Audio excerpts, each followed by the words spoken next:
Hi. You just talked about it again. The people are the worst critic of themselves.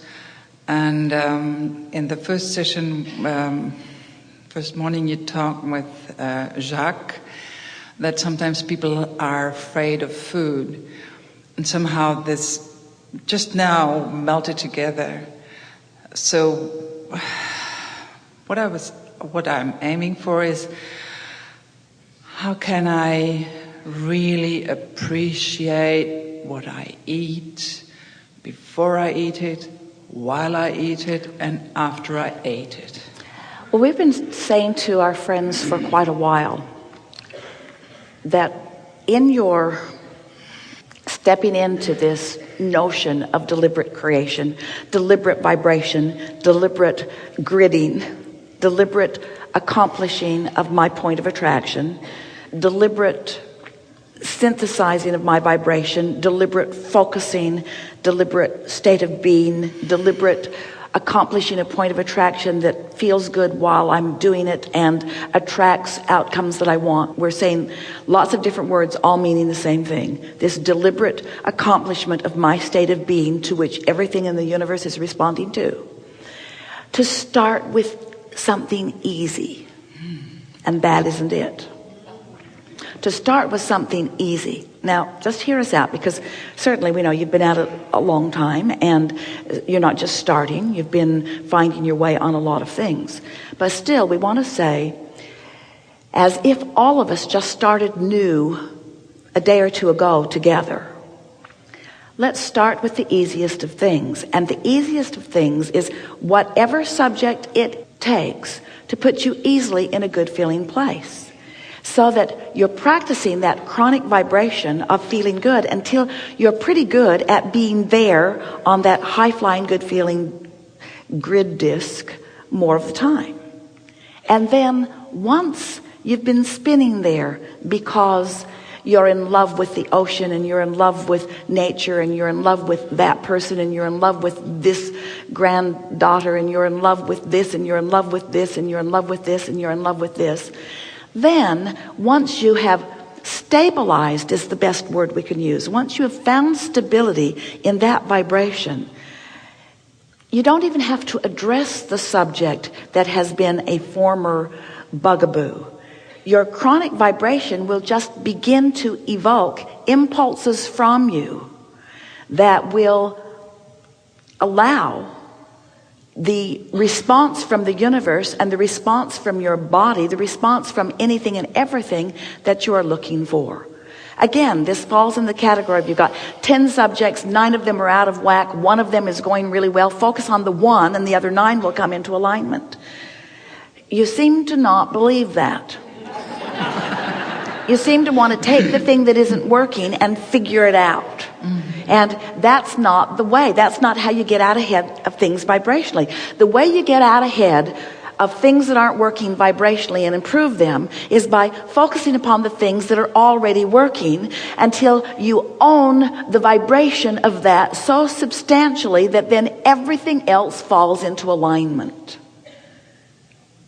I was on the sky deck, and there are these 2 hot pools, and I lay in one of these hot pools, and with my ears underwater, just laying flat on the ground, I only heard the bubble, and I saw the albatrosses above me, and I was just like floating in heaven.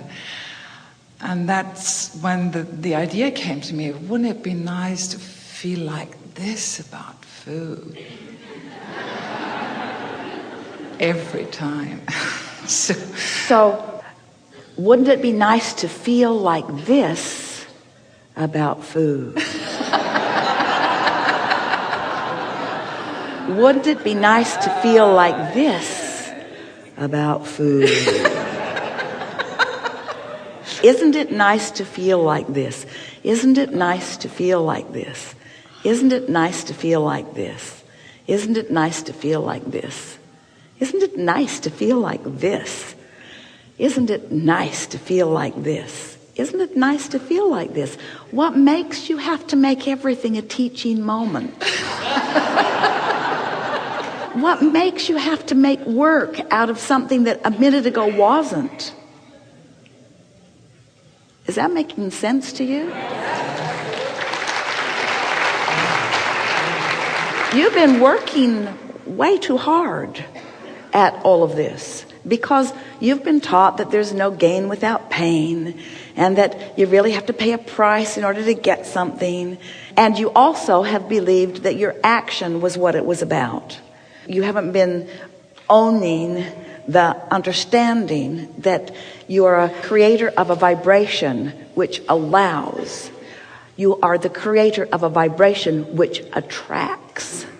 You are the creator of a vibration which lets in, which actualizes. And so your only work is just to create the nucleus to allow it.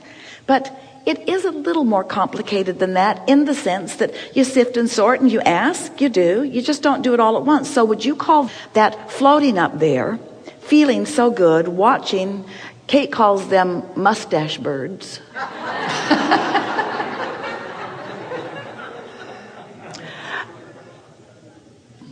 Isn't it nice to be there? Is that a step 1 moment, a step 2 moment, or a step 3 moment? Step 3. It's a step 3 moment. It's a step 3 moment. So what's the inclination to turn a step 3 moment into a step 1 moment? Now there's a step 1 moments come naturally. So here's the real question that this gathering has really promoted, perpetuated, and made it distinct enough that we think it is yours forevermore. When you're in the middle of a step 3 moment, don't you want to keep that momentum going longer? Yes. Why would you want to kill the momentum of that with a problem you're trying to solve? You see what we're getting at? That's really good, isn't it?